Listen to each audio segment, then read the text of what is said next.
sports fans, this is Robert with WTP Sports News here live on this Tuesday night for an edition of Across the Board.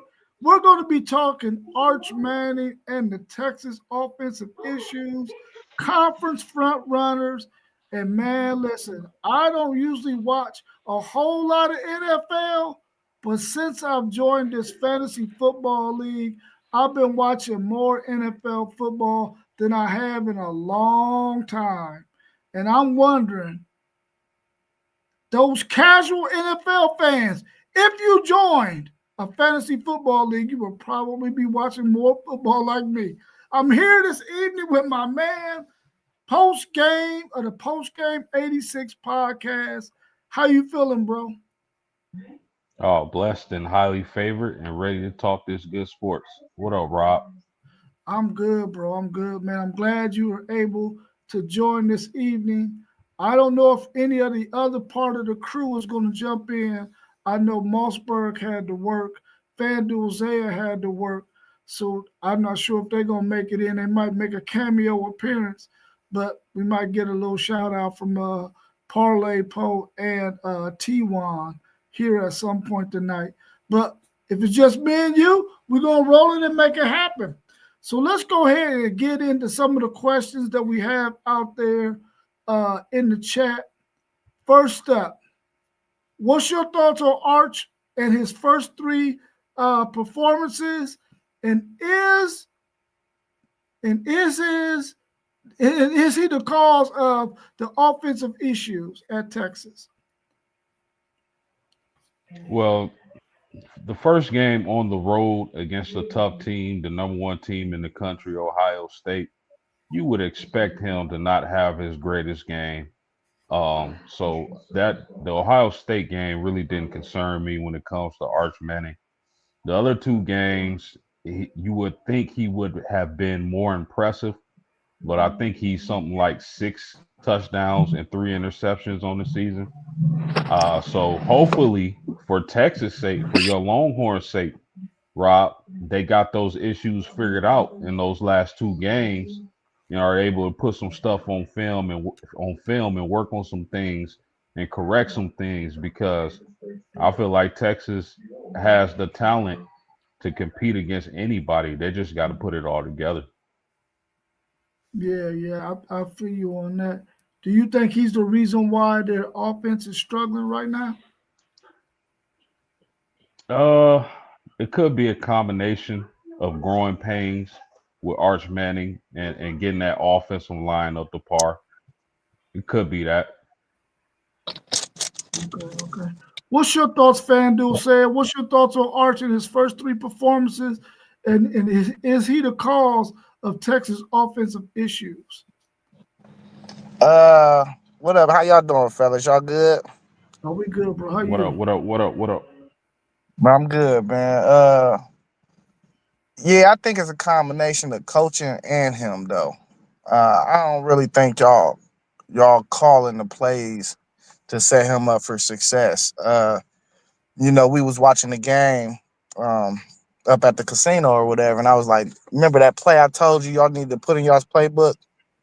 I Mhm. think he needs more options as far in post game, just so you know what play we talking about. You know the RPO plays where you fake it to the running back and then the quarterback kind of scramble out and then he could throw the screen pass or he can run. I want to see his legs be put on more of the forefront of the offense rather than him slinging the ball down the field. I would rather see him doing a lot of dipping and dunking throws. Um, because y'all got adequate running backs. I feel like to where if y'all could establish the run, then maybe if y'all could establish the run better with y'all's running backs and kind of use Arch Manning's legs, then maybe you can get more play action pass and vertical game going on for him, where he don't really got to necessarily read coverages and absolutely think about breaking down the coverages. I think that's a part of his game that needs to grow, and as well, I see uh a lot of damage in his mechanics right now. I think he just got to get better, bro. Like his mechanics look kind of shaky. Like he throwing off back foots a lot. It looked like that leg is stiff. That front leg is stiff when he throwing. He do a lot of throws with where it don't look like he using his torso. It is just straight arm power. Um, and I think sometimes when his mechanics is slipping, that he's not getting behind the ball, and that's where you see a lot of these errant passes. Um, we know Sark can draw plays, bro. We know he can cook up. I just don't think they cooking up right for him. I think they need to revamp the offense. A lot of those things that FanDuel Zay mentioned, to me, that's a little shocking because if you think about it, he got a chance to sit back behind Ewers for a couple years, even though he got a couple starts. But for the most part, he got a chance to sit back and really learn Sarkeesian, and Sarkeesian learned him. And if you think about the kind of support Arch Manning has from his father, his uncles, his grandfather, and then being at Texas, you wouldn't think those things were an issue. So that right there, what he just broke down, that's a little surprising for me. Yeah, I mean, of course, we all know that his last three performances have not been what well, some people expected it. Some people thought he was going bad. Um, just based on the fact that he didn't play against anybody really, really good last year when he had his two starts and he came in and took over for Quinn Ewers when he got hurt that one game. I think my biggest thing about him is the fact that that year before he was making all of those throws with confidence and he was making a lot of throws. This year, you see him missing those very same easy layup throws, which lets you know, like FanDuel said, his mechanics is off. Um, he's not following through. He's not. He maybe his guy foot is a little stiff or his leg is a little stiff. You see him doing a lot of trying to throw with his arm, not rotating his torso and his hips and all of that stuff. You can see that those mechanical issues. I really feel like he's gotten into his head. There was a lot of hype around him, a lot of people talking about how great he's going to be. And then you go into the shoe, facing one of the best defenses in the country. They give you a lot of looks, but at the same time, they weren't showing everything that you're gonna see Ohio State do this season. You know what I'm saying? They just did enough to know that they was going to confuse a first-year starter coming into the shoe. But you're gonna see that defense do way more than what you've seen them do against Texas. I just think that he got to settle down and get himself under control and just go out there and play ball. As far as Steve Sarkisian and the offense, I think he's called a good enough game for us to be blowing out these last two teams that we played. I think he called a good enough game for us to be a little bit closer to Ohio State if he would have made some of those easy throws and was patient. I think Steve Sarkisian is saving stuff for the SEC, though. He's not going to roll out a whole bunch of stuff when he know he has an SEC gauntlet like he has. And even though we were thinking some of these teams weren't going to be very good, and Texas was just going to steamroll them, they've proven that they're going to be better than what they were last year. When you talk about Texas A&M, Oklahoma, Vanderbilt was good last year, but I think they're even better this year. So I think he's holding some stuff back. Plus, you got to deal with the fact that Trey Wisner hasn't been there. That's the best running back that we got. That's the healthiest. He hasn't been playing the last two games. That would be a security blanket for him out the backfield, somebody who can run the football better than any other running backs that we have. Then we lose Cedric Baxter last game. We got to play a lot of younger running backs. The wide receiver room has been banged up. DeAndre Moore hasn't played, but that one game against Ohio State, he played in the next game, but he got hurt early. So he hasn't been out there. And he didn't really even get to work with him all spring because he was hurt. He barely worked with Ryan Wingo during the springtime. They both missed time in the fall as well. So he just really hasn't had a chance really to gel with those guys. It's going to take some more time. Hopefully he can get it going by the time we play Oklahoma. But we got a tough schedule to go. I ain't making any excuses for him because the easy layup throws, he got to be able to make those. But he got to get out of his own head. And I think right now he's in his own head, just thinking too much, thinking way, way too much. Let's see what's going on in the chat real quick. Jet Life said, the offense is general. It says he leads the team in rushing. That can't happen. And I believe another running back got injured again. Yeah. CJ Baxter just went down. But, I mean, they're going to keep him out the next game. But he should be back by the time we play Florida. He also said that's the same statement again. Let me see. Same statement again.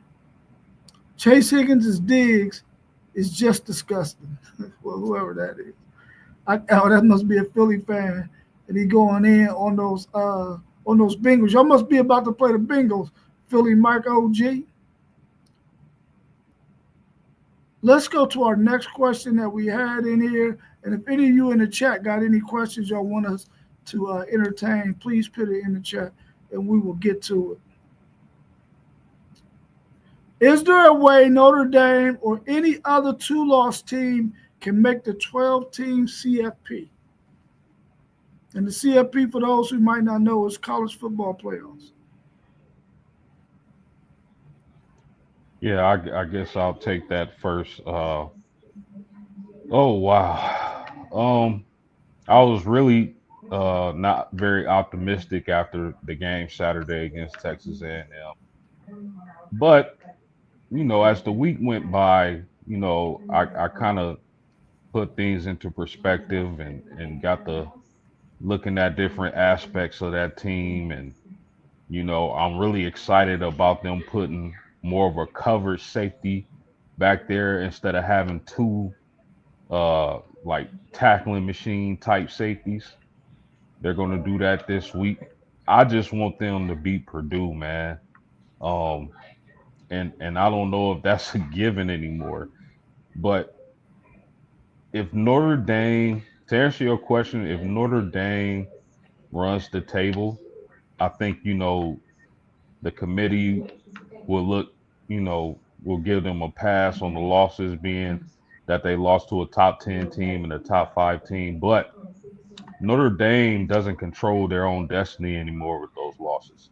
They'll have to hope that USC is a highly ranked team and possibly another team, maybe an NC State, maybe Arkansas. Arkansas won't be an easy win.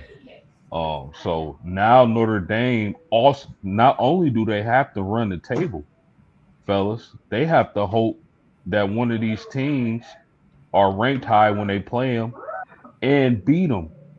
And they have to hope that Texas A&M and Miami stays in the top 10. So Notre Dame, they just got to take it a game at a time and get back to that Notre Dame football. But wouldn't it be the most Notre Dame thing ever if they, lost these 2 games and then went undefeated and made the college football playoffs? That's like the most Notre Dame thing ever under Freeman.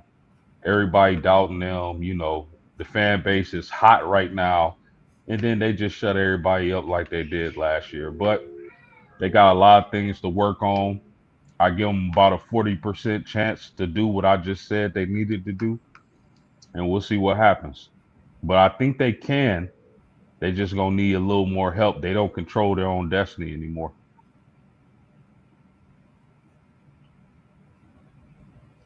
What's your thoughts, FanDuel, if you're still there? Yeah, I'm still here, man. Listen, I think Notre Dame is a hell of a football team for real. Not great, but this the thing. A lot of what post game said, I agree with. They need Miami to kind of go ahead and run the table. Maybe I mean they can probably take one L, but they need them to be in the playoffs. Texas A&M, I don't think they need them to be in the playoffs, but they can't be too far off of it. Um, and then they gotta win. They gotta win the rest of their games though. I can't see a 3-loss Notre Dame independent team with the remaining schedule that they have making it to the playoffs. So uh, as long as them things happen, and the fact that they're 0-2 and they're still in the top 25, the brand is. I feel like the brand is going to speak for itself when we get around that time. I don't think they're going to lose out on having Notre Dame fans being able to travel because we know that brand is going to bring in viewership. We know their fans is going to show up to anywhere they play, and sometimes politics is just involved. But if they Yeah. win the rest of their schedule, I think. Listen, I think they a playoff team if they can win the rest of their schedule. Now we talking about 18, 19, 20, 21-year-old kids to go Yeah. 10, 11 straight weeks without a blemish. It's going to be tough for any program. Um, Yeah. and I'm gonna highlight 2 games. It's USC and NC State. Them the only 2 teams I think can possibly do anything to detour Notre Dame from winning the rest of their games on their schedule. So um, I hope they turn it around because really, man, you talk about 2 games that we feel like they should have won both of them. You know what I Yeah. mean? So Yeah. I mean, some things go your way. Sometimes you get the luck of the draw. They didn't get the luck of the draw in both of them games. Uh, a missed what was it, a missed extra point. Yeah. Then took him out of the play. Like, let's think about it. He catch that ball. He kicked the extra point. Now the pressure is on you to go all the way down the field. You don't even feel like you got a chance to win the game. Now you feel like you can just send it in overtime. That's enough added pressure itself. Uh, so we'll see what happens, man. I think that is a more than capable team to be in the playoff though. At the end of the season, we know everybody got to get better week by week, and from what I've seen from them, if you tell me we gonna fast forward to week 12, and what do you think about that football team? I gotta think that they're gonna keep on getting better, and I don't think if you knew what their record was, if you seen them play, you would say that's not a playoff team. Yeah. Yeah, all I got to add to that is if they win out and they only got 2 losses at the end of the season, I believe they're getting in. I mean, you look at the 2 teams that they lost to, 2 games that they could have won, should have won.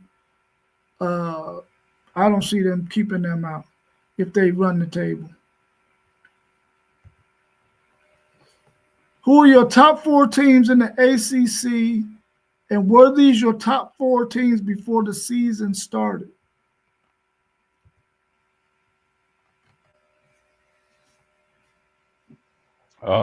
I'll go with Miami, Florida State, Georgia Tech, and it just might be Cal.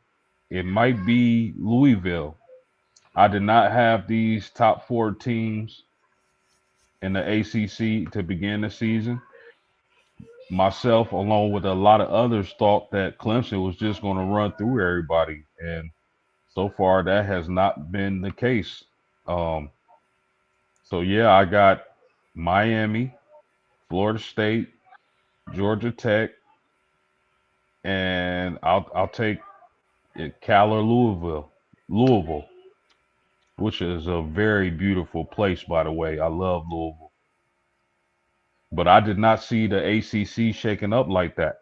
Coming in, I thought Miami might have been a little overrated. They proved me wrong. We had no clue what Florida State was going to be, and they looked like a good team. We thought Clemson would be elite. That doesn't look like it's going to happen. I had some questions about SMU. A lot of people had them rated high. I just did not. I like their quarterback. I just did not believe their defense would be able to stop anybody. Georgia Tech, It was a team on the fence. I thought they'd be good. I think they might be better than what I thought they would be. Um, Vatek, they've just fired their coach. Duke might be a middle of the pack team. So the ACC, all in all, is probably better than what I thought they were going to be, and we'll see what happens. Yeah, I think we're gonna be in agreement, pretty much with the top three, with Miami, uh, Florida State, and Georgia Tech. So it come down to that fourth team for real. And I'm gonna go ahead and I'm gonna stay on the SMU thing. I think yeah, the defense is a little iffy. I see a lot of iffy defenses in the ACC throughout. Really, after you get past some top two teams, even Georgia Tech, I don't think their defense. I think they beat a Clemson team that can't figure out offense right now. So uh, SMU, they're explosive though on offense. It's nothing. It's not. I think. I mean, they lost to Baylor. They lost to another explosive offense, and I don't think people are going to be able to keep up with the points that they can put up on the board. So, just by default, I'm gonna go with SMU still. Yeah, I agree with them top three teams: Miami, Florida State, Georgia Tech. Of course, I had Clemson as the best team in that conference at the start of the season, but of course, we see what they're doing right now. I like NC State though. I think NC State might be one of those that fourth team that might be able to stay up there with them and make some noise and possibly make it to the ACC championship. Who knows? It might happen. But I like Louisville as well, and I ain't shut the door on SMU yet either. I thought they was going to be one of the better teams in the ACC at the start of the season as well. And anytime you can score some points, if you can outscore somebody, you can win because that's the name of the game. Having more points than the opposing team. I think that those three teams, Louisville, SMU, NC State, will probably be that one of those that fourth team in that race for the ACC. Let's see if we got any comments down. Hey, I do think we should probably keep an eye on Syracuse. The jury is still out on Syracuse, but I seen enough to where I don't know which way I'm gonna lean. But I seen enough to where I feel like they could possibly be a good team too. They could probably get somebody, and I know Notre Dame played them as well. So y'all better hope that they don't turn out to be a good team as well, because that's an added game to that schedule. Yeah, Paulie Paul Well, said he maybe. likes NC State too. As Yeah, I that was like fourth. maybe y'all do want them to be good, so y'all can boost y'all strength of schedule while I'm tripping. You know what I'm saying? Yes, it's Syracuse and NC State, bro. Yes, NC State. Yeah, I love CJ Bailey. I just don't think they can play 4 quarters of football. Like I see them have an amazing half, and then I see them have a terrible half. And I just know when you playing big time football, you got to be able to put 4 quarters together. Yeah, for sure, for sure. Let's go to our next question. What team do you have at the top of the Big 12? Is it different from what you had at the start of the season? Um, it's the same. I got the same Big 12 standings I had from the start. And y'all know I've been talking about Baylor and Sawyer Robertson all summer long, and I'm not gonna change my pick. I'm still picking Baylor to win the Big 12. Um, Arizona State. I remember us doing a podcast. I kind of felt like they were overrated nationally, like they shouldn't have been rated so high in the polls. But they're still players in that Big 12. You got Texas Tech. Don't think Kansas is done. Arizona. You got Utah. Man, the Big 12 is crazy, and I believe any one of those teams can win the Big 12. But I'm gonna stick to my pick, and I'm gonna continue to take Baylor.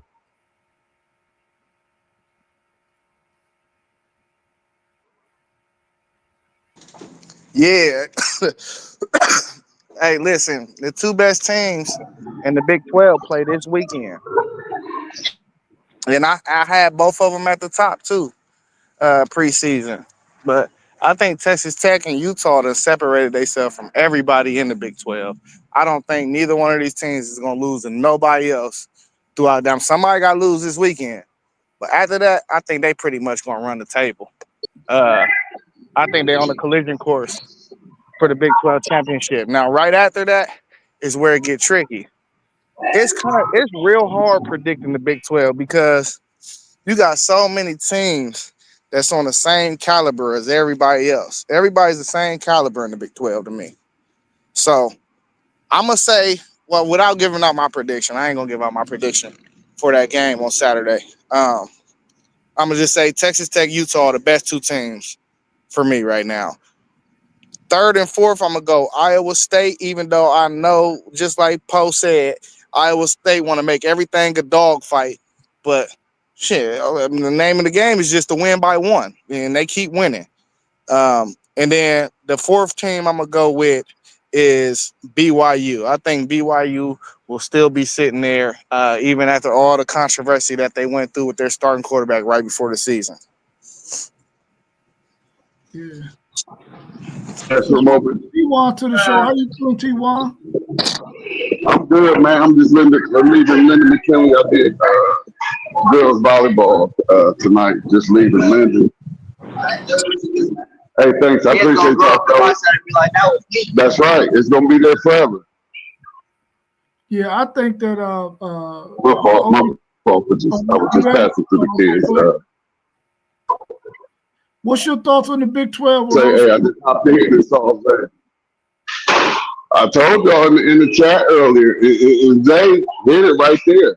I actually got Utah and Texas Tech going to the playoffs. I got both of them going to the playoffs, and they might even, they could possibly get another sleeper in there.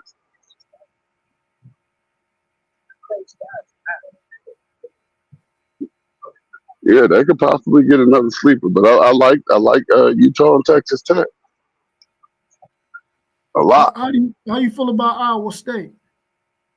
Iowa State too. That's why I said the possible three. They got a possible three, man. Like I said, I went through everybody's schedule today. And all three of them teams have a great chance of making it. Yeah, Paulie Poe said Utah is going to be special. I think that outside of Kansas State, I had Kansas State up there at the beginning of the year. I thought that they would be better than what they are. We all talked about this league and the fact that they are loaded with a lot of good quarterbacks that we knew was going to be able to ball out. Avery Johnson is the only one that hasn't really led his team to the kind of victories that we thought he would. I really like Texas Tech because they spent all that money. We knew they was going to be up there because they got loaded with talent. We just wanted to see if they would all gel because they hadn't been playing together and they all came in through the portal. We knew that Utah at home was going to be you probably ain't going to beat them at the crib. So that was another team that we thought was going to be really good. And Iowa State we knew was gritty. And we knew Baylor had a good quarterback and they could put up some points. So outside of that, I think that Kansas State was the only team that I had up there early that does not look good right now. But I could definitely see them getting three teams in, especially when we know that the SEC is going to eat on each other and mess around and only get three in. And so they could definitely get three in the Big 12, three in the SEC, and maybe four in the Big 10. And we'll just have to wait and see how it goes. But I think they got a chance to get three in.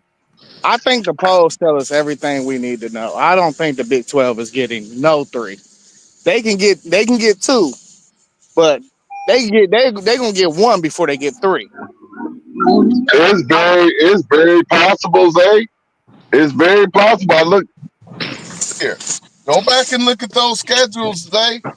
It I ain't. went and looked at the schedules now. If these teams keep playing the way that they're playing, like no, all three of those teams have a great chance of making the playoffs.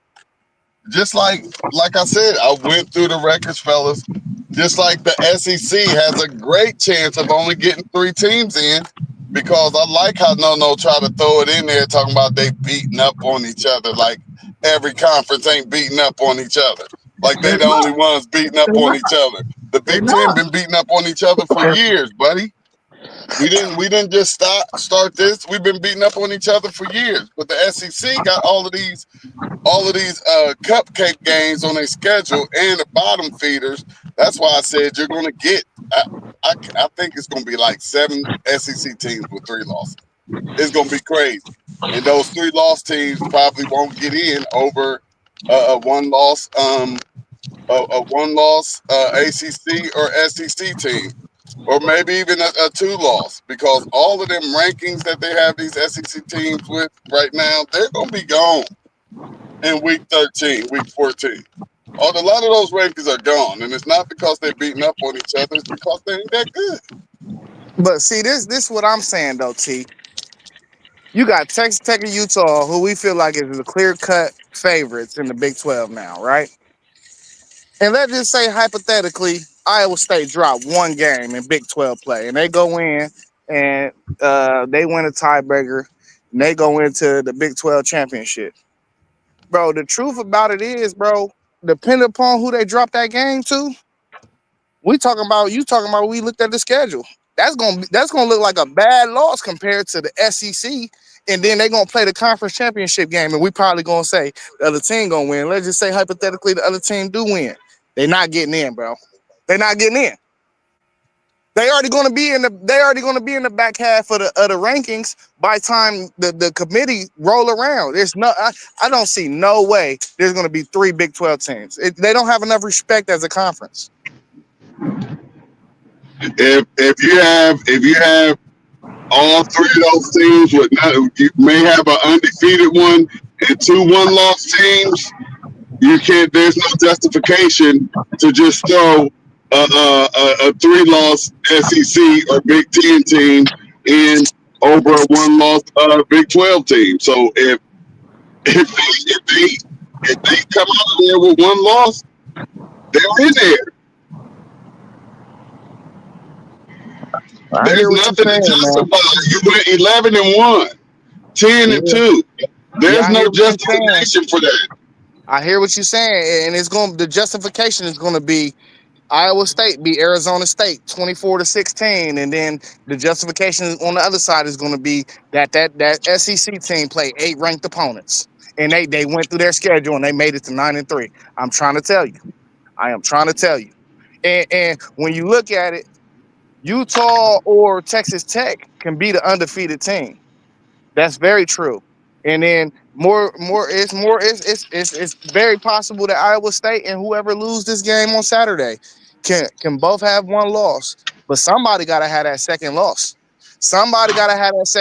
And I think it's gonna be enough justification for a 9-3 SEC team to get in over that 2-loss team. A 2-loss team, possibly, yes. I'd say the 1-loss team. 2 losses against 3 losses, they may give it to them, but we all know that all of this, they play ranked teams. I looked at some of the SEC schedules, and teams have like 5 straight games against ranked teams. Like, stop it. We know that the SEC rankings are inflated. The stuff is crazy looking at. Yeah, you would think on paper, oh my gosh, they're just going to kill each other. Everybody's ranked. That's just because they're getting ranked just off of the old conference work. It's a new day, man. If you say so. Let's look at Anthony's question down here, man. He's asking, who do you think is the most complete team in the top 5 in the college football rankings right now?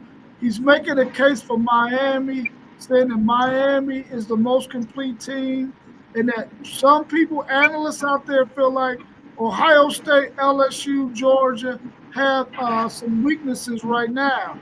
Do y'all agree with that? Do y'all think Miami has shown that they might be the most complete team that we've seen so far? Time out. Who you didn't listen to that said Ohio State had is one of the teams that show some type of weaknesses? Because what I see right now, you can call them homer eyes all you want, but I ain't even close to scared of nobody. When in previous years, I can look and say like, that Bama gonna be a fight, that Georgia gonna be a fight. I'm not saying that. That Clemson gonna be a fight. I'm not saying that with none of these. None of them. So I don't know where you got that from. Ohio State, the most complete team out here after seeing the way our quarterback spin that ball. We got a quarterback that can get it to the receivers, a great defense, good special teams. We're working to try to get it great.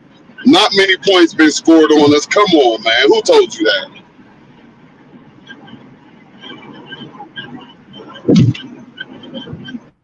What y'all say? What y'all say? It's hard to say. I think I like what I see from Ohio State. I like what I see from Oregon. I like what I see from Miami. I like what I see from Penn State. Um, it's hard to say right now, man. It's real tough to say. There's a lot of good looking teams out there. If Ohio State and Miami played right now, I would favor Ohio State. So it's tough for me. Give me 3 more weeks and I'll have a better answer. What you say, Zay? Oh, maybe he had to duck off for a minute. So Oh, he no, said, hold on. I'm here, man. Listen, hold on, man. Anthony, you crazy. I see weaknesses in Miami, and I know Carson Beck is still who he still is. He will give you the ball in big games. We've always known that about Carson Beck. That's step one. Step two, I don't care who you are. Everybody got a flaw somewhere. Nobody's perfect. None of these teams are going to be perfect teams. We don't have a team out here this year that I look at and I be like, oh, this can be a historically great team. So you missing me with all that perfect nonsense that you're talking about. And as far as Time out, Zay, real quick. So let me clear something up for y'all. I'm talking about where we're at right here in the season because guess what? I got a surprise for y'all. Ohio State gonna be way better in 10 more weeks. So I'm not saying that we're perfect. I'm saying what I'm seeing right now is an Ohio State machine that's gonna keep on rolling. That's what I'm saying. I'm not saying they perfect. I'm just saying I love what I see from my team right now. And as we continue to grow, as we will, man, we're gonna be hard to stop. I think he said he meant most balanced team, not the perfect. Right, and I believe that right now in this week three, I believe that we were very balanced with offense and defense. Very balanced. The defense good, offense good. You know, you can call the defense great, offense great, but I ain't giving nobody great right now. Yeah, we're talking about balance. My team clearly looks the most balanced. I mean, that's all I'm trying to say. You talking about Bo? You talking about we discovered Bo. Our quarterback is highly efficient. We got receivers. We got everything you need on defense. Where? How do they look more balanced than us? And they struggle to run the ball against Notre Dame. I'm just saying. How do they look more balanced? And Tuesday, and no, we was out there together. I had the opportunity to watch a whole Oregon game, and I went a couple notches down from how I felt about them previously. I saw a whole lot of holes in their offense and defense when they go up against a powerful team like Ohio State or Miami. I was talking about Texas two cupcakes. Yeah, we got cupcakes. He act like they didn't play OU in 2 cupcakes. I do think y'all. Yeah, that's that goal post move and stuff. We all know that we didn't have. Everybody got easy games. Everybody got cupcake games. The SEC's cupcakes are a little easier with the Seminole and the College of Charleston and the little teams that they be playing. We at least play MAC teams, you know what I mean, or something. But stop it with the soft schedule. Everybody play cupcake. Nobody's saying that Ohio State is not a good team, but from what we saw so far, you cannot deny that this Miami team does not look real damn good, bro. They look really good. And y'all listen, y'all's rush defense is not that good. Y'all got to get it better, bro. It's not that good because y'all not that deep at the defensive tackle position like y'all going to need to be once y'all get in the grind of that Big Ten schedule. That's going to be a concern for y'all, man, that rush defense. I'm telling you. Hey, no, y'all's quarterback was y'all's best rusher against us. What are you talking about? What I'm telling you is Texas rushed for 160 yards on y'all. Y'all only rushed for, I think, 70 on them. So if you're playing against a much better team who can stop the run and who can also run the football, y'all might run into some complications. Hey, no. Do you know how many possessions? Do you know how many total possessions Ohio State had in that Texas game? 9. I don't know how much offense you think you're gonna get up out of 9 possessions, but how many do you think you get ordinarily in a game? You think we played a defensive game way more than 9. Way more than 9. Well, 11 is probably the average is probably 11 in a game. You're probably getting 2 a quarter. Sometimes you might get 3. And then look, out of that 9, 4 of them was inside the 20. 2 of them inside the 5. 10. That's irrelevant, bro. If your offense is that and good, guess what we did? No, but listen. No, if you watch the game. That's all I'm saying. No, sir. If you watch the game, what did we do when we got the ball all the way down there deep in our own possessions? Nothing. Just try to get some yards, punt the ball, turn it over to our defense, and watch them stop y'all. Our defense completely dominated y'all. You have absolutely nothing to say. Fellas, y'all got one night TV. Okay. Go ahead, Paul. Fellas, we'll go to the next thing.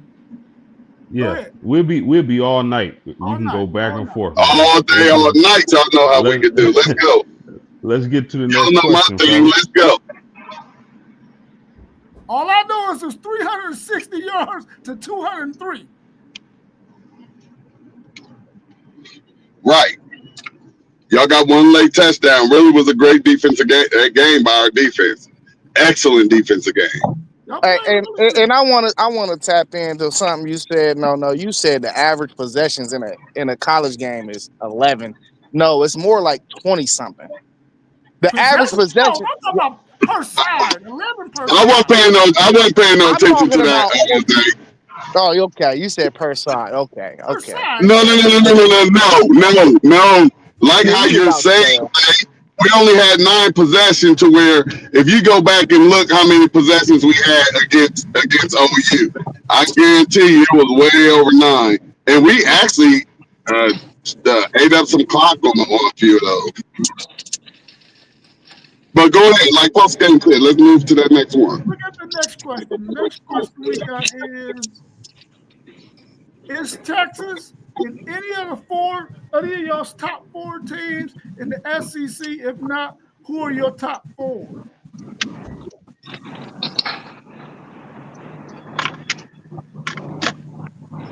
I only got a top 2 for the SEC right now, and that's Oklahoma and who else did I say? Georgia. Oklahoma and Georgia. That's it. All the rest of them, I'm trying to tell y'all, they gonna have 3 L's. Texas gonna have 3 L's, bro. Yeah, my top 4 in the SEC. I'm going Georgia and Tennessee. They're on a tier on their own, and then I'm gonna go OU. And I still think Bama. I think Bama after that week 1 performance, I think they gonna get it together. Man, it's tough to say. Oh man, I know for sure. I'm gonna be honest with y'all. I really don't like what I saw from LSU, but I'm gonna go Georgia, Oklahoma, Alabama, and Texas. I believe that'd be the top 4 teams in the SEC. I don't like what I saw out of LSU thus far. I don't believe in Missouri, so I'm gonna lay it like that. Did you already go, Zay? Maybe you had to step away. I mean, right now, I mean, the way Texas has been playing, they do not look like a top 4 team in the SEC. I mean, it's still going to be hard for teams to beat them because they got one hell of a defense. And if their offense can do anything to keep them from their defense from being on the field all game, they can still, beat some of them teams, even if the score is 17-14. But they are not looking like a top 4 team right now. I would say Georgia, Oklahoma, Tennessee looked really good, even though they lost at home to Georgia, but they gave up way too many points, both of them teams, and LSU. So that would be my guess. I still think that those teams still got to play some games, man. They really haven't played anybody to where I think their heads and shoulders above anybody else in that conference. Yeah, let me ask you this real fast. Who do you think has the best defense in the SEC? Oh, Texas, without a doubt. That's why I got y'all top 4, man. Yeah, Texas, without a doubt. Yeah, we seen Oklahoma had one of the top 3 defenses in the SEC last year, though. They had 0 offense, and that was the Achilles heel. It was. Yeah, that's a fact. They had absolutely no offense. Now Texas has some offense. They got absolutely no offense. That's for sure. Man, I ain't been seeing no offense. What are you talking about? What I'm telling you is this: once we get our running back and we get our wide receivers back, you're gonna see offense enough to beat the teams with that good ass defense we got. You're gonna see it then. All right. I hear you, man. Listen, I want you to win. All right, because I want to play you again, and I want you to wear another Buckeye shirt. I probably will never have to wear another Buckeye shirt. Time out. I don't even like the Buckeyes. That wasn't even a Buckeye shirt. He wore a Ohio shirt. That was bogus. He played you, Zay. Let's move it on. Nah. We already discussed these things. Nah, from what I saw, that was whack. And that was Rob doing the OG call, and he punked you. Nah. Listen, he made a short about it. He knew what he was doing. We knew what he was doing. It's okay though, because he got to play me again next year. Yeah, I got to play him again next year. And he said he's going to buy me an Ohio State shirt. That's what Anthony. Let me make you a personalized one. I could one up that. Oh, go ahead. Make it a medium. Hey, he already on the thumbnail of a video. Like we already beat him in the submission, T1. Okay. Anthony got a question for you too. He's saying for the Ohio State guys, what are your guys' opinion on Miami's freshman receiver Malachi Tony? He cold. He's the same type of skill set that Xavier Restrepo was, but I think he a little faster and he a little quicker. Dude, he like a bowling ball. You know what I mean? He built like a bowling ball. He's stocky, short, speedy. That's that Mark Cristobal. That's what he like his offense to look like. He like that slot guy to be exactly what he is.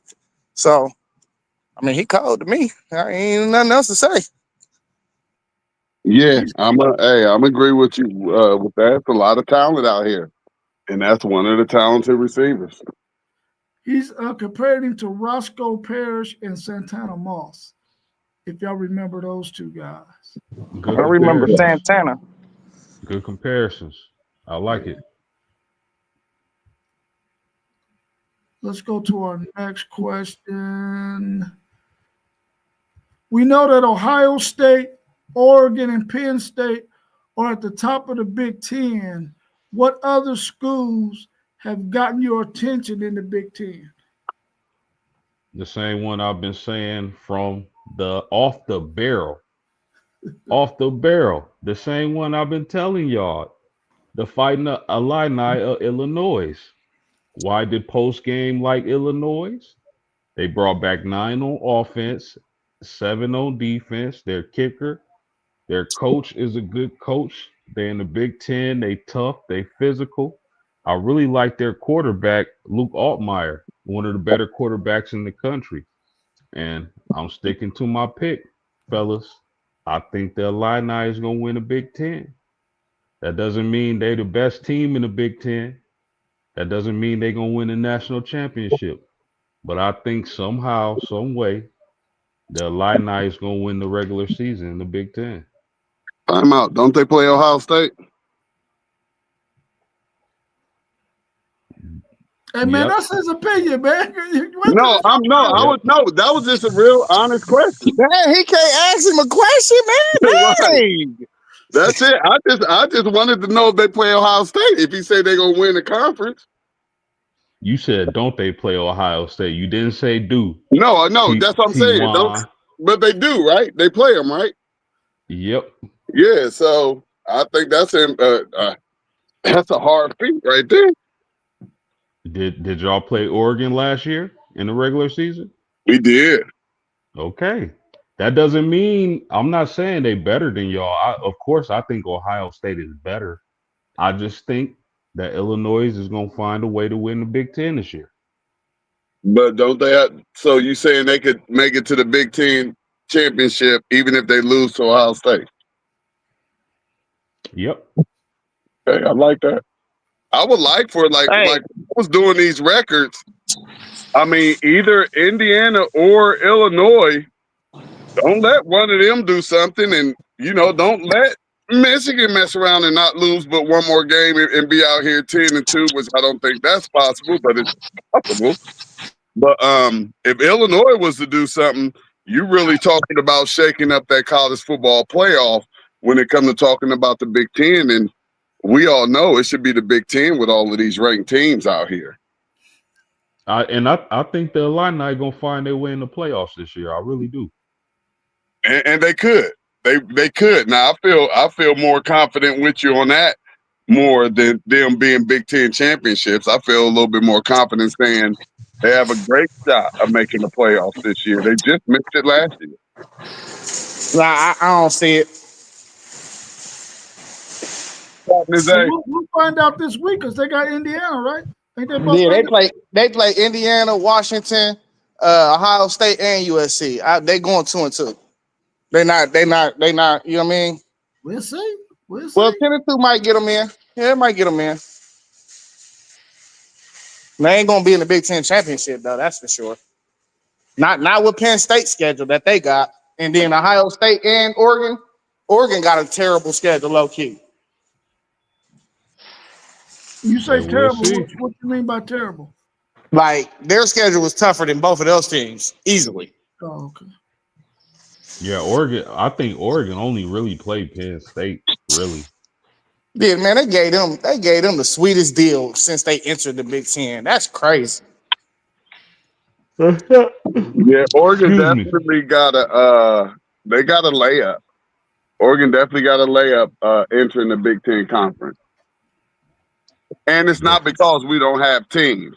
They just made sure that they didn't play because I don't think Oregon did Oregon play Penn State? Or is it Michigan they don't play? I don't think they have Ohio State or Michigan. Nope. They only play Penn State, I believe. Let me see. Well, it's because y'all got too many cupcakes in there. Yeah, Oregon, they don't play Ohio State, Michigan. They don't play the Illini.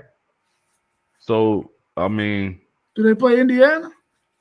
they play Indiana. They play USC and They Washington. play USC. Yeah, they play USC and Washington. Oh, okay. I want to see what USC really about too, for real. You're going to find out this weekend because they play an undefeated Michigan State. Man, here you go, man. Hey, we gonna see, Who man. got Y'all confidence in Michigan State? I don't. They just a team that you're gonna have to play. don't believe in That's what Illinois.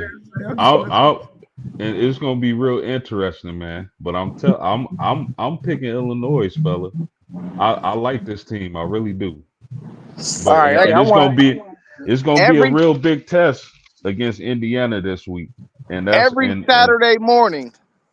I want you to pick them, man, because I'm still trying to win this race by the end of the year. Who picked the most teams correctly? So every Saturday, I want you to pick Illinois. I didn't say they was gonna go undefeated. Oh, okay. I mean, they'll be on the docket this weekend, but they ain't gonna be on the docket every weekend. I can't wait. Till, matter of fact, on Thursday we got to preview that game. Yeah. But Zay, real quick before you move on, Zay did make a good point, man. They do see Indiana, USC, Ohio State, and Washington in 4 of their next 5 games. So it's really gut check time for the Illini. We're gonna find out what type of team they are. Yeah. Now, Anthony, we'll get down there to your statements here in a little bit. Let's get a couple of more of these questions we got in here. Who's been your biggest surprise in the NFL so far, player or team? That's easy for me, fellas. I'm gonna go with my Indianapolis Colts. I knew it. I think they. First of all, fellas, let me give a shout out to Can I give a shout out to the Chicago Bears for taking Colston Loveland and not Warren from Penn State? Can I do that? Let me give a shout out to the Bears, man. I thank you, Chicago. Warren looks like the real deal. But the biggest surprise to me, fellas, has been my Indianapolis Colts. I think they set a record. They haven't punted yet with in 2 games. That team hasn't punted yet. So I really like what I'm seeing from the offense, the defense. Daniel Jones has surprised me, fellas. I didn't think he had it in him. But you're seeing the resurgence of a lot of these quarterbacks who fail, go to a couple other teams, then finally find that good opportunity, that good situation, and they thrive. So my Indianapolis Colts, I got to go with them. That system, that's a good point you got right there post game. Because if you put a quarterback, if you change his environment and change the system, you see a lot of these quarterbacks that we labeled as bums when they were at the Jets or when they were at the Giants. I don't know if it's a New York thing, but both of them quarterbacks that were at the New York Jets and New York Giants, if Daniels keeps it up, they're shining. They're looking good. They're looking good. They're looking like, I know if Donald keeps it up, he's looking like a franchise quarterback. And like I've been saying, look like a bad decision by Minnesota, but we'll see. I'm definitely surprised by them Colts, though. Y'all got to call him Indiana Jones now. Man, I was gonna go with the Colts, man. I knew post game was gonna go with his boys, though. So I can't even. But why not? I mean, I don't know who had them. Are they 3-0 post game? 2-0. 2-0. But remember, I told y'all in the chat. Who had the 2-0, especially with Daniel Jones starting. I don't even know if post game believed that they was gonna go 2-0. No, but remember in the chat, I told y'all to put some money on them winning the AFC South. You did. I did say that. You did. It's in the ether. It's recorded, bro. It's recorded in the ether. That's what I like about these podcasts, because we can go back and pull up facts. Yeah, I'm gonna go with the NFC West, man. I don't think they played a super hard schedule to start off this season. So for them to have 3 teams 2-0 might not be a whole big thing, but for the Cardinals to be 2-0, the Niners to be 2-0, I mean, it's just a surprise. You think them teams probably a drop one game, especially as banged up as the Niners is. And me personally, I don't have no faith in Kyler Murray, so I'm going to hold NFC West, man. Kyler's a bum, man. He didn't get the ball to Harris until it was like late in the 3rd quarter the other night, man. I'm tired of seeing that. They're just wasting my dude's years, man. Maybe it's Harrison. It's not. It's not. I It's not. just play. No, but it's real bad. And I know he has to be frustrated because we saw what this kid did in college. We know that he's a great wide receiver, and they were saying probably one of the best that we've seen in a while. And here go another one of those things. Let him go to another situation, another team, and watch that boy explode. They're not going to do nothing with Kyler Murray at quarterback in Arizona with Harrison. We're about to see this for a second year now. Even though he got 1,000 yards last year, it's still like we know he left a whole lot on the table. Man, Marvelous Jr. should be dominating. He should be dominating. Like, just throw it to him, but he can't sing. Y'all think it's a joke. He can't sing. Well, that was my pick for surprise because they 2-0, and I ain't no real big believer in Kyler Murray. I believe in him more than FanDuel do, but I don't believe in him as far as being one of the upper echelon quarterbacks in the NFL. But they're 2-0, man, and I never would have thought they would have been 2-0. And he did say San Francisco too. They banged up, and they 2-0. So, man, you got to give a shout out to both of them teams to be 2-0, and they don't. I wouldn't have expected them to be, for sure.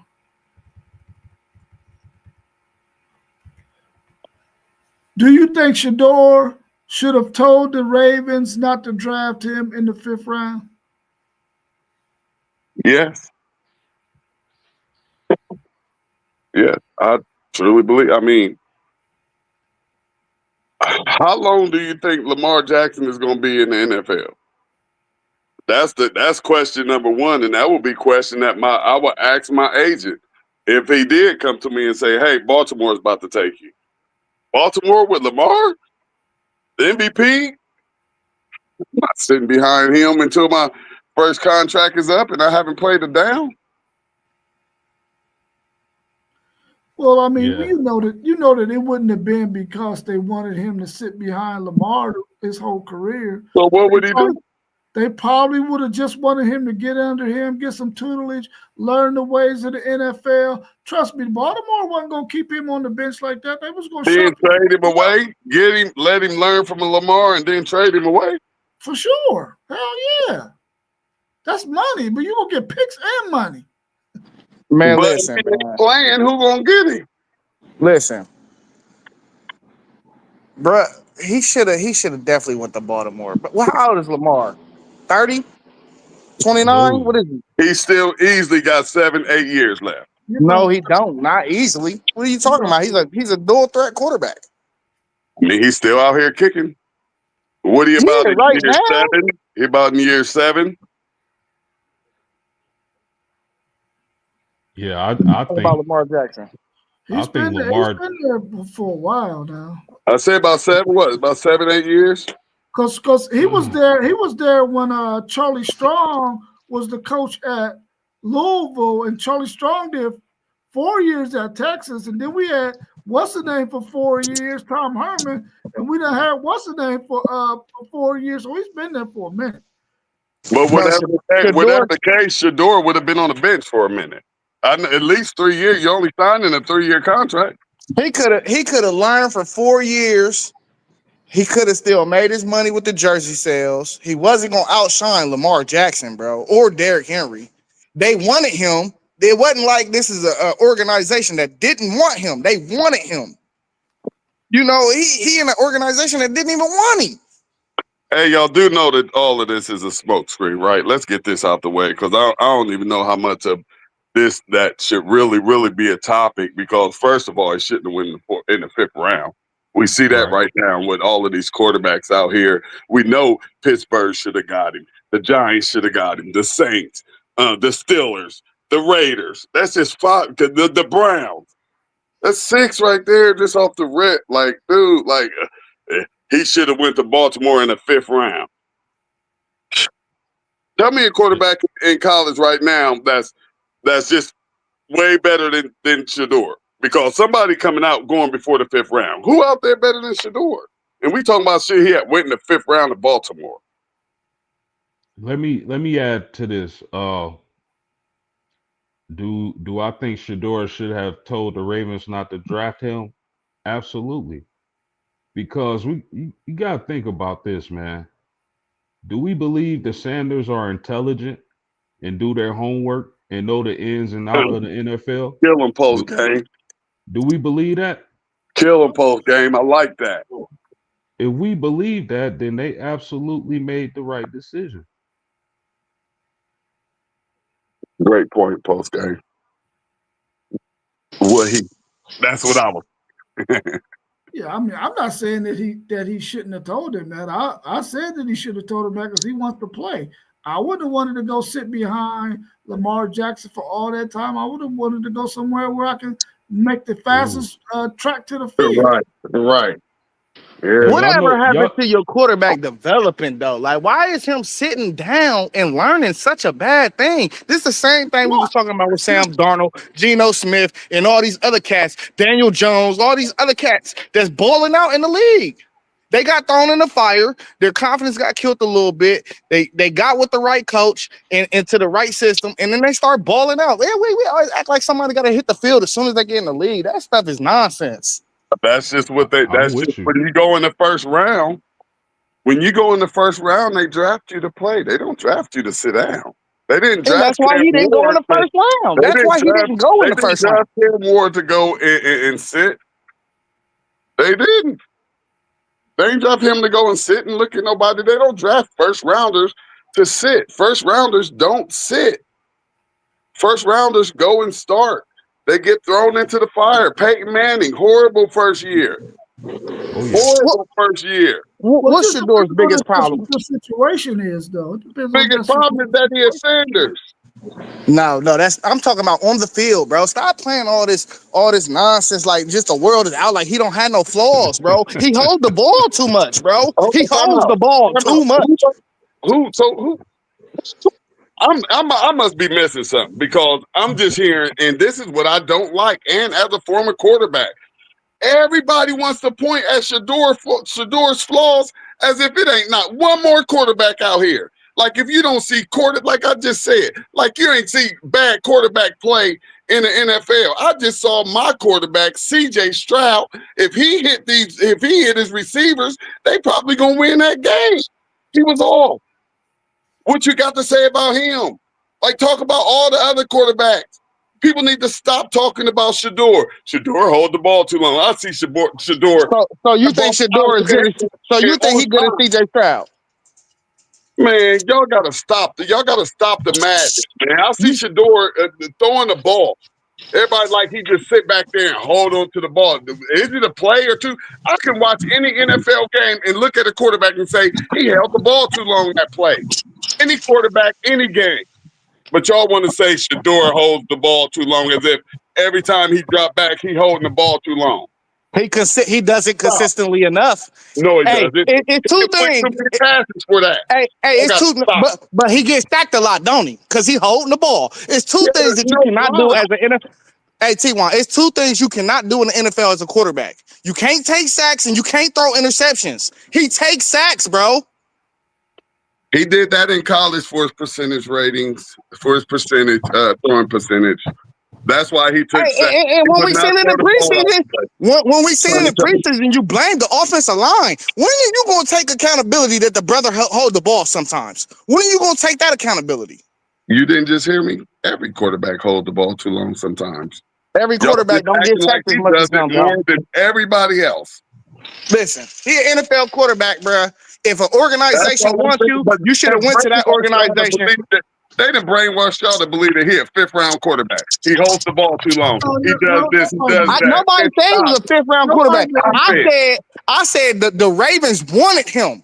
The Browns did not want him. He should have went where he was wanted because they would have been invested into him. Even all of that is foolery. We know what happened with the Shador thing, man. Yeah, we understand all of that. We understand all that. Like, come on. He went in the 5th round. That's what the facts are now. And Yeah, but everybody everybody know better than that. Anybody with a piece of sense, man, like all of this Shedeur talk and slander, really a whole lot of it is slander. A lot of it is slander, and all of it, very rarely do I hear like, hey, this is this quarterback has a high IQ. This quarterback is highly accurate. This quarterback is poised. This quarterback, I don't hear those things. All I hear is he holds the ball too long. He takes too many sacks. When we all know that's all depending on your offensive line. Bro, the only reason, hold up, man, because you got it all messed up, bro. You making it sound like I don't think it's nothing good about Shedeur. Only thing I'm telling you is you got to highlight the reasons why he is not on the field. Yeah. You got to highlight the reasons, bro. You trying to look past the reasons for what, bro? Because his name is Shedeur Sanders? No, he has a problem with holding the ball. That's really his only issue. Yeah. All right, bro. He should have went in the 5th round. I don't think he should have went in the 5th round, but if the Ravens was willing to take a chance on him, I think he should have went. All right, go ahead. Y'all right. Let's go to the next question. Y'all right. Can the Cincinnati Bengals make the playoffs without Joe Burrow? Nip. I don't know. You're going to have to give me some more time because although Browning came in and, he threw some bad balls, and like I say, they all throw bad balls. They all hold the ball too long sometimes, but he did what he had to do to get that victory, and it actually was a great game by him. It was a great save by him, and he can still, if you looked at him last year when Burrows went out, he's actually pretty good, and he has that relationship. He throws with Higgins and Chase and them receivers, and no, not if the defense don't do anything. Somebody said something interesting to me at work today. They said, "What if the Bengals went out and got Shedeur?" But I'll put that in the chat. Nice. I think Browning will be straight. Of course, he's not Joe Burrow, but I think he'll be good enough to move that offense. You still got Jamar Chase and T. Higgins and Chase Brown. Yeah. So I think they'll be okay. I don't think they'll make the playoffs. So I think they can make the playoffs either. Yeah, it's not. I mean, it's bad enough that the defense ain't that good, but then you take Joey B out. That's all bad. I think Jake Browning is one of the better backups in the league, though. So I don't know. Hey, it's all still going to depend on the defense. Yeah, for sure. The Chiefs are 0-2. Should the Kansas City fans be worried? Is their Super Bowl run over? Yeah, the dynasty is done, bro. It's over. And Patrick Mahomes, he getting up there in age. Travis Kelce probably on his last year. Yeah, I don't see nothing happening over there no more. Yeah, let me the thing is this with the Chiefs. Patrick Mahomes is leading the Chiefs in rushing right now. Your quarterback, not the Kansas, Patrick Mahomes can't lead the team in rushing. The Kansas City problem, if you compare them to years past when they were great, is they can't run the ball with their running backs. Mm-hmm. Their defense isn't playing like they played in those Super Bowls. So are they done? I don't want to say done because I hate betting against Pat Mahomes and Andy Reid. We'll see how this team looks when Rashee Rice comes back from suspension. We'll see if they can find a running game. But for now, man, it's not looking good. Yeah, it's not looking good. Like you said, they can't run the football, and their defense isn't what it used to be. If they can correct some of those things, which I don't know if they're going to get an offensive lineman or two from anywhere that's going to be able to help that line to be able to help their running game, but I don't see them making it this year.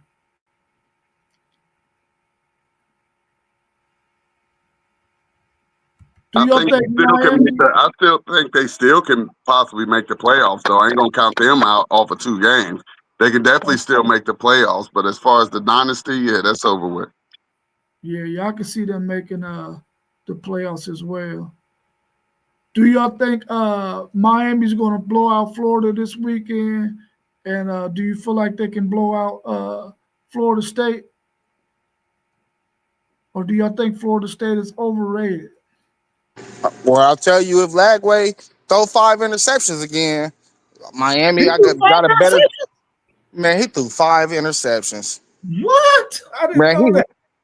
he had a Honda McCord outing. Wow. I didn't know that. Wait a minute, wait a minute, wait a minute, wait a minute, but wait. So against LSU, he threw Mhm. 5 interceptions. Yep. Yeah, bro. And they didn't get blew out? No, That's why I'm that's why saying, post game man. been talking about that offense. He was saying that offense don't look right. LSU might not be as good as we thought. They're not. Just like we gave that quarterback all of these P's before he came into this season. I see a whole lot of quarterbacks stock have dropped during this season, and that's why I'm even a little bit more upset when people get to talking about my 5th rounder. Oh my God, you still bringing up Shador? You going crazy about Shador? See, you going crazy, Zay. I just said something. I just No, made every time we speak about something, like time you out, spoke. time out, No, Zay. whoa. Time out, Zay. Every time you speak about something, you bring Shador back into it. We spoke about Jake Browning. You was like, even he hold the ball. You know what I'm saying? You keep on implying stuff about Shador, man. Nobody care, bruh. He ain't on the field, bruh. It's Hey either Zay. Here's one thing that y'all gonna have to remember. All right. You see that picture that's up on the screen? That's number 14. QB. I love my QBs. I fight for my QBs. I go strong. It took us a long time to get to where we at. So when you hear my passion about that position and my players that look like me that had to fight extremely hard to get there, I got a passion for it, bro, and you know I'm gonna come with it. I ain't gonna let nobody dog my boys. Bro, I'm saying they need to put you on payroll, bruh. Ohio State do too, because he's a homer.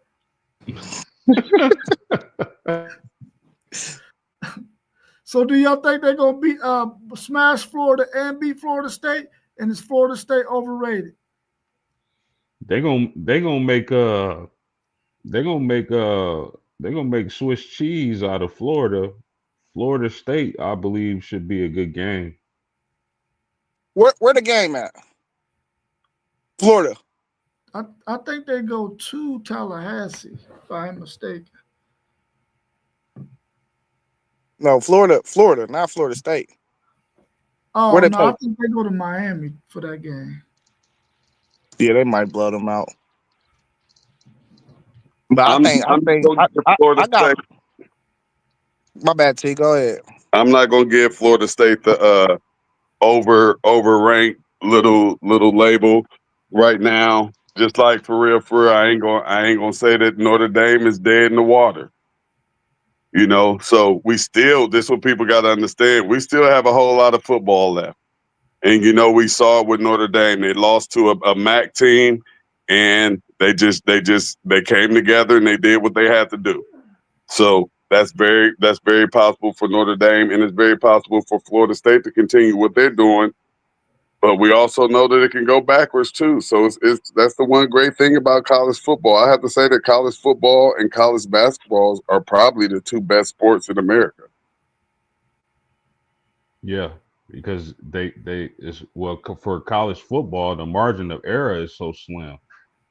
That's why I love it so much. Yeah, it's very, very slim. Yeah, I think Miami beat Florida. I think Florida State beat Miami. Ooh. Yeah, So I Moss think they did beat Florida. Moss just did a backflip, Zay. He did 2 Man, backflips. I'm telling you, man, he be rolling up, putting his robe on with the disco ball, listening to the theme music. I'm trying to tell y'all. He just burnt somebody's food on that one.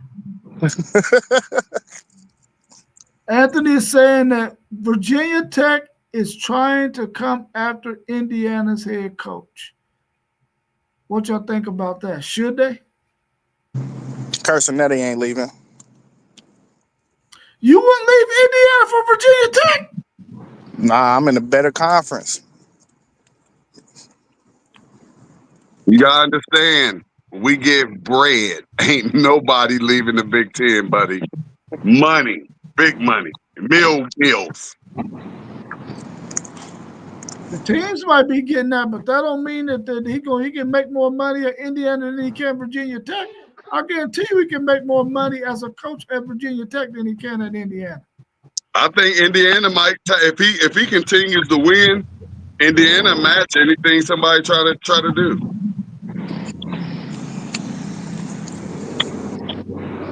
That's very interesting. I don't know, man. I don't know. That's interesting. Hey, one thing I know is ACC ain't giving their program $75 million. I don't think you could distribute that revenue money how you want. So I don't think they got enough money out there. Man, Our teams is good. He ain't thinking about what the university is getting. He's thinking about what he's gonna get in his pocket. There's no way in hell that Indiana is ever gonna win the Big Ten. Virginia Tech could possibly win the ACC. How do you know that? That's true. I believe that. You don't think that Indiana is never gonna win the Big Ten? Nah, I don't think that they had never won it in your lifetime. And Carsonetti done changed a lot in my lifetime. They made the playoffs. I hear You see what I'm saying? So it sounds like it's it sounds like a match made in heaven. That's the only thing I'm saying. Sometimes the right fit is more than anything. Yeah, I agree with that. And he already making $8 million a year. Indiana's paying him $8 million a year, bro. He getting paid $8 million, bro. It's the Big Ten, bro. We give people that money. I look that up, man. Go ahead and look it up. It might be not. It might be 9 for real. He one of the highest paid coaches in the Big Ten. I gotta look that up, bro. That's a lot of bread, man. That's a lot of bread. They giving it out there, but you know the Big Ten got money. That's what I'm trying to tell you. We got big money. But that don't mean we give our money to the coaches, not just the players. But what I'm telling you is though, that revenue you getting from the Big Ten itself is paying for salaries. It's paying for coaching salaries. It ain't you putting that money into the program. It ain't about the school getting the money. That's the Big Ten revenue for sports. Each Big Ten team getting $75 million, bro. He want to know, do y'all think Miami Dolphins will trade for Shedeur? I mean, I guess we got to keep Shedeur relevant. Man, listen, it's a couple teams out there that should. I said I put in the chat when Moss said that Joe Burrow might be out. Like y'all should go get Shedeur. That's what the first thing I said. Cleveland ain't sending Shedeur to Cincinnati. I can guarantee you that in my Charles Barkley voice. I don't think Miami is a bad spot for Shedeur. I don't either. Now if y'all would have said he turned down Miami, I'd have said, oh, now they crazy. Yeah. Because Tua could be up out of here tomorrow. Yeah. So yeah, I would roll the dice on that. And see, that's all I'm saying about that situation. Not to go back on it again, Zay. Nah. Somebody else brought us here this time. You good? Yeah. So if it was Miami, ooh, I think a whole lot of people would have liked that and wouldn't have minded if he sat behind Tua until Tua hung it up, which, like I say, is after his next concussion. Yeah.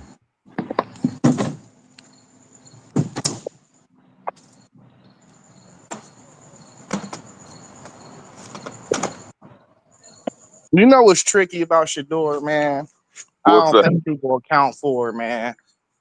A lot of these teams don't want to see him win in the first place because he already got that contract Yeah. with the money and the jersey, and they like this dude walking in here wasn't drafted high, and we know it was collusion. I wish he would have But got a needs lawyer. their money though. That's the thing. That's the thing with them Sanders boys. Like they came in, we don't need y'all's money. We just want to play football. That's it. We gonna get money. We Sanders. But yeah, a lot of teams don't want them, and like it's gonna be a circus. They be creating a circus. But let's go.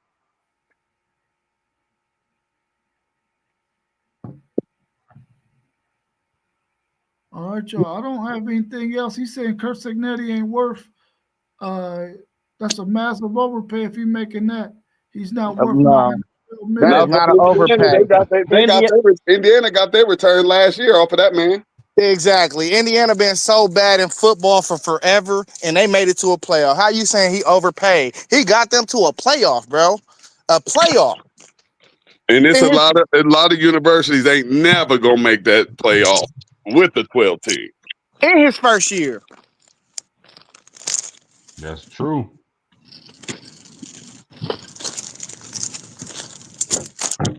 I mean, I hear what y'all saying, man. I do. I really do hear what y'all saying. But you got to see what that Indiana team looked like, even though they made the playoffs against any good competition. You see what they look like. They got slaughtered. And what I said, I keep saying this. You can say what you want to say.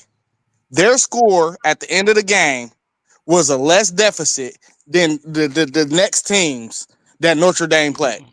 Notre Dame beat everybody else by more points. And we're going to keep on putting this narrative out here that they got slaughtered and that they wasn't this and that they wasn't that. But Notre Dame beat everybody else by more points. Listen, They don't want to hear that, Zay. So stop. Where did y'all play Indiana at last year? We played them in the shoe. What y'all do to them? We beat them. We beat them. Bro, why are you comparing people to us? That's what I'm saying. Yeah, we beat on everybody though. We beat on just about everybody around the country. He know that, Zay. What I'm trying to tell you is, good and daggone well, Indiana was not going to be able to compete in that college football playoffs, even though they made it. That's why they ain't going to make that mistake again this year. And it'll be blasphemous because, like I said, Notre Dame beat Georgia by more points. Big dog, big Georgia. Yeah, the owner of the SEC. Hey, they beat the owner of the SEC by more points. They did. Y'all got anything else y'all want to discuss before we go? We're coming up on a whole hour and a half. Good, I'm Gucci. Yeah, I just want to send a shout out to everybody in the chat. Thank y'all for subscribing. Thank y'all for liking. Thank y'all for y'all comments. And thank y'all for rocking with us. We truly appreciate it. True that. Oh, yeah, we cooking up something, too. For everybody to stand down loyal in the chat, we cooking up something. We got an idea for y'all. So stay around. Tune in every show, man, so y'all don't miss the little thing that we got for y'all.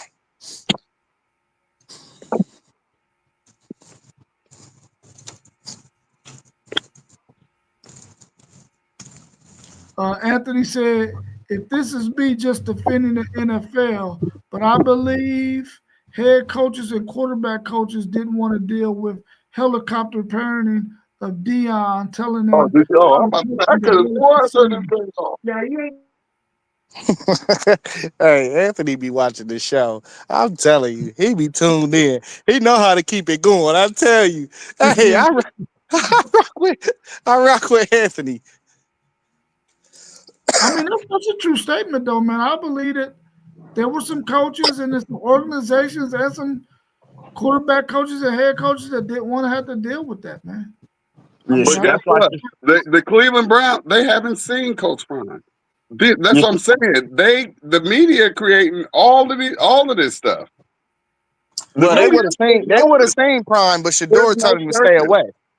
Those are the kind of statements he was making, though, bro. Right, because those were if you recall the video before the draft when everybody thought Shador was going in the first round, and he talking to Roger Goodell, and Roger Goodell going to say, "I'm worried about your dad," and he said, "What you worried about my dad for?" Like that's coming from the head man of the NFL. So just man, this is ugly for a sport that I love. It's really ugly because everybody know that like this is wrong, but it's ugly. You know, just like the presidency, it's ugly. Yeah, I just think it's a lot of false narratives surrounding Shador. His dad is busy trying to coach Colorado to relevancy, so I don't understand that. You know, Hey, Right. but we gotta be honest though. None of these Huh? people. We gotta be honest though. He was in Tampa. He was in Tampa. And the only reason why he wasn't in Cleveland is because Shador told him to stay away.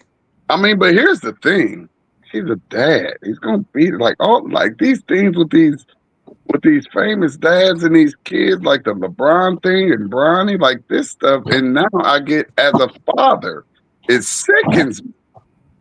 Like dad, don't let your dad come around. That sounds like it's a bitter ex-wife or somebody over on the other end. That's crazy. I'm serious, man. All of this stuff is like me. I feel like I'm too old just to even be listening to the stupid stuff that they got going on with this situation. This is a business, bro. This is a business. If I hire your son, you can't come doing what the hell you want to do at my business. But what? Who said what is this man gonna your go son. do on the You can NFL praise your sideline? son, but when it starts affecting what we doing here in our organization, bro, hey, listen, you got to either tell your dad we can't have that, or you got to go. So when I'm just confused. I mean, it sounds as if y'all have seen something that I haven't seen. I haven't seen Deion Sanders. I'm gonna take the coach and all problem and all of that out there. I haven't seen Deion Sanders in any type of way out of his. He did interviews, bro, telling organizations that Not the there are best. certain organizations Man that needs he's to not do it. gonna There's let no his son conversation. go to. How can you do that? He didn't start this stuff, just like LeBron didn't start the teaming up stuff. So now Coach Prime started that. Your The son man started that, and we don't even know who else might have started it before then. We just know what they tell us. And what they told us is the Manning said, my kid ain't going out to San Diego. There was no backlash from nobody. They wasn't talking about this a year later on social media or Did he on say that, or did his ESPN. daddy say that? What? Did he say that, or did his daddy say that? They said it. let me ask y'all a question. Did the media say the same things about LeVar Ball? I mean, they just be clowning our parents who don't do nothing but parent their kids and try to build the best life for their kid, and it's crazy. I just think Deion Sanders is way too intelligent to do something stupid like that. Right. That's just And me, he don't feed into their stuff post game. If he did, he'd be coming, but he, like you say, he too intelligent and he good with his wordplay in his mouth. But when he catch you and you're in front of him and you're wrong, he gonna keep it real with you. And of course, they don't like to keep it real stuff. They want you to stay in line, and he was never a stay in line player, and it's affecting his kids, and that's really, really sad. But only in America. I think the LeVar Ball comparison is out of pocket, man, because it ain't the same entities. I don't think it was really a comparison. But when I think about Mr. Ball, saw that boy raised 3 amazing kids, man. Sent 2 of them to the league, and the third one would have been in the league. Y'all crazy. Yeah, the comparison is that the media said don't stay away from this kid because of his dad. That's the comparison. It all came from the Yeah, same place, the media. but one dad is connected, and he was one of the best players in that sport ever. And the other dad is not. He's just a dad that's at the game. But Man, did he's they not just not? a dad at the But game, and I hold don't on, care hold if he on, hold never on, hold played. on, hold on. But did they not say the same things? Yeah, they Yeah, said the it's the same thing. exact same Okay, thing. that's all I'm saying. It's sick, dog. As a father, it's sick. Even if I wasn't a father, just as a black man, it's some sick stuff. Man, do you know how hard it is to get to that level? And you got a man who, all of his sons, D1 full rise to school, educated, intelligent, and it's not in the media for doing this or doing that, but they have problems. We see problem players out here. It ain't them. Crazy. All I'm saying, man, is listen. If your son is good enough to make it to the league, as his father, all you got to do is support him in that. You ain't got to do nothing else. You ain't got to make no statements. You ain't got to do nothing. You just got to be there for your son like a father's supposed to be. You ain't got to make no statements, though. You ain't got to do none of that stuff. Listen here. Just like Lamar. Who is Lamar Jackson's agent? I don't His know. mother. His mama. Y'all, that's a whole nother thing. Like, you don't even need if you have the skills, you don't need an agent.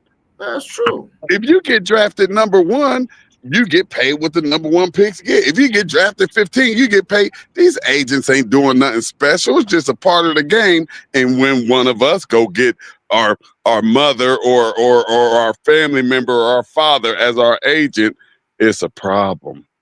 And they said that's what was the problem with Shador and Shiloh.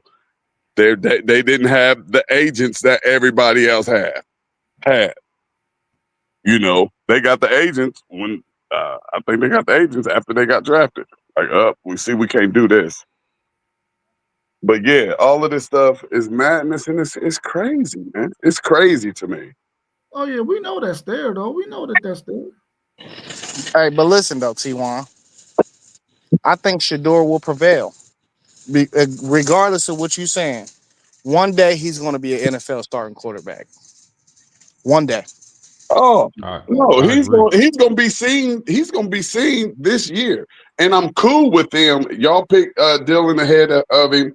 I'm cool with him giving Dylan the first shot and first go. I'm all the way cool with that. Put him out there. Put him in the fire.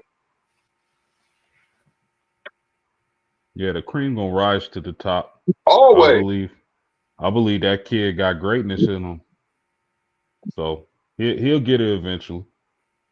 Oh, for sure, for sure. And I don't look. And when his opportunity come, he better be ready. Come on, man. Come on, man. Why wouldn't he be ready?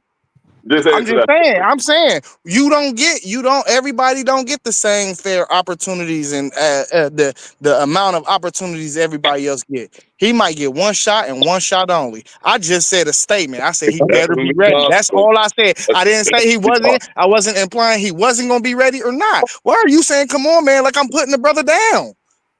No, I'm just saying. I mean, you just said he better be ready. Yeah, because I'm counting on him to be ready. Because I'm rooting for him. I know, but listen, once again, and this is all I'm saying, it's just the statements that are made. Like, what quarterback shouldn't be ready if they go start in the NFL game? Okay, I can't say only Shador should be ready. My fault, Zay. Oh my God! See, this is what I hate. Why I hate talking Shador with you, because you think you take everything as a negative when somebody say his name. No. Yes, you do, bro. Yes, you do. You do it every time, bro. You act like everybody is rooting against him. You think you're the only person that's on his side. Okay, so listen to the only thing that I'm saying. The only thing that I'm saying is you said he better be ready. Like, come on, man. I'm sorry. I just sometimes when statements like that is made, I'm just like, the offensive lineman better be ready. The receivers better be ready. So who are we talking about right now? Shador, but why? Okay, I rest my case, Your Honor. Be ready. Nothing better than having two Buckeye fans going at Go each other. at it. Hey, I bet y'all think we beefing, huh? Hey, Come on, man. that's what I'm saying. I love my brothers. You know when you got that, Yeah, when you got that family, when you got that family love, y'all can talk, y'all can squabble, y'all can do whatever and however y'all do it, and it's just nothing but love. Hey, this ain't got nothing on him and Poe. I don't care what nobody talking about. You and Poe. Nah, yeah, well, me and Poe too. Hey, brothers fight. It's all right. All day, For sure. all day, brothers fight, cousins fight, family fight, man. That's the only way we're gonna be able to survive out here in the streets. That's facts. That's facts. Well, yeah, we appreciate everybody for tuning in, man. Check us out tomorrow at 7 p.m. We're going to have Parlay Poe with the bread. Our man FanDuel Zay covers the spread tomorrow. Check them out. They're going to give you some pointers, some tips on what you might want to do if you go out there and you want to do parlays, you want to bet on some games or whatnot. They're going to hit you up with that information tomorrow. So tune in tomorrow at 7 p.m. for Parlay Poe covers the bread. FanDuel Zay covers the spread. We check you out tomorrow. And don't forget, every Thursday night at 7:45, we got the Thursday night forecast. You know, the WTP Sports Dudes. We here every Thursday night, 7:45. So make sure y'all tune into that show as well. Yeah. Facts. All right, y'all. Well, man, good show, man. I'll see y'all again on probably tomorrow. Yeah, Level Up Sports 10, FanDuel, Zay, Parlay Poe, Blitzberg, the podcast, and City League TV postgame 86. Let's go. We was in the building. Now we out. Peace. Man.